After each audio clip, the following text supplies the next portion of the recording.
day of school. Don't be a slob, don't get a job, go back to class, you can pass. And to start the day off nice and fine, I'm gonna play a new old favorite of mine.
Chapter 4. Bogeys under the bed. Ned found the jars. Just one jar at first. In a deep sleep, Ned had rolled off his bed in the dead of night. Thud. Ouch. The fall woke him up. Just as he was about to haul himself back up, Ned noticed something glinting in the darkness under his bed. He reached out and found it was a jar. The label, in his sister's scrawled handwriting, read simply, Bogeys. On a closer inspection, he discovered it really was a jar bursting with bogeys. They looked very much like Jemima's.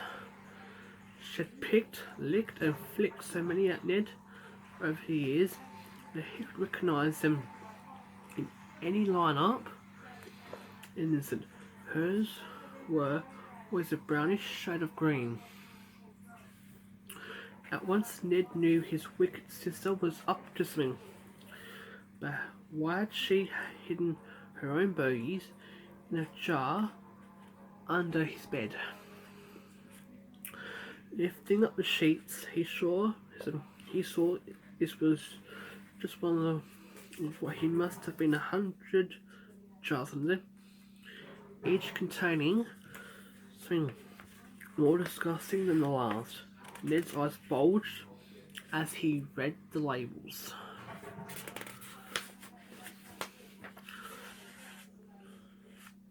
One by one, Ned pulled all the jars out from under his bed. He was careful not to click them together. Someone would wake up his wicked sister, who was sleeping in her room next door. Then Ned hoisted himself up with his battered old wheelchair so he could go hunting for more jars. One good thing about getting around on wheels is that you can glide silently and undetected, as long as you don't bump into the furniture, donk, or run over a cat. Meow. Ned rolled past his sister's bedroom and handed into the living room.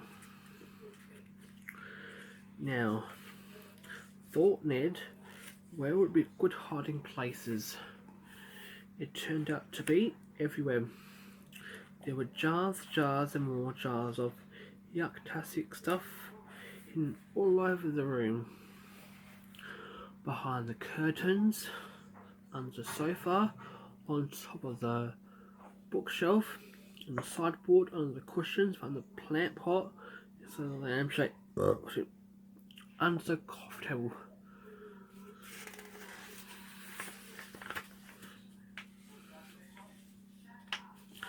The same was true of the kitchen and the hallway. Rolling past the boiler cupboard, Ned heard gurgling. Gurgle, gurgle, gurgle, gurgle, gurgle, gurgle. On opening the door, he could see jars and jars with gunk oozing out of them. The heat from the boiler must have made the gunk expand. It was a wonder that one of the jars hadn't exploded. Once again, all the jars were labelled, each for something more passing than the least. What was all this stuff? And more importantly, what was she planning to do with it all? The boy approached his mother and father's room. He peeked through the gap in the door. Their bed was empty. It was the early hours of the morning and the pair were already at work. No doubt, Dad was heading out to see and Mum was setting up her market stall.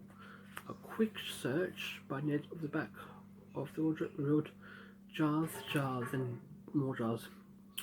Curiouser and curiouser, he muttered to himself.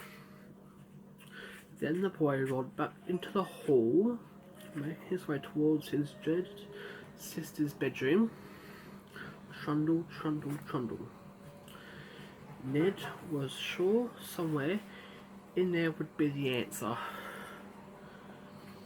He put his ear up against the door. Zzz, zzz, zzz. Jemima was fast asleep, snoring like a steam train. The sign on her bedroom door read, "Entry strictly forbidden. Any unauthorized persons who get beyond this point will get a boot up the bottom." Now was Ned's chance. The boy took a deep breath. And as quietly as he could, he opened the door. Click. And gently rolled himself inside. Trundle. The boy hadn't been allowed in his sister's bedroom for years. No wonder why she kept everyone out. Her room was full of bursting with jars and more jars of gunk. There must have been thousands upon thousands of jars in there, all the way from the floor to the ceiling. And Jemima had resorted to hiding the jars all over the house. There was no more room in her room. It was a miracle she could even get in or out. As Ned watched his sister sleep, noting that she wore her steel cap boots in bed, he scanned her bedroom for clues. There must be an answer somewhere to what she plans to do with all these jars of gunk. In a corner of the room where Jemima's school exercise books were, Ned knew that his sister never did a scrap of work at school, so was surprised to see how well thumbed the books looked. Upon opening, it discovered how they weren't full of schoolwork at all. Oh no, they were full of plans of diabolical trick she was about to play on him.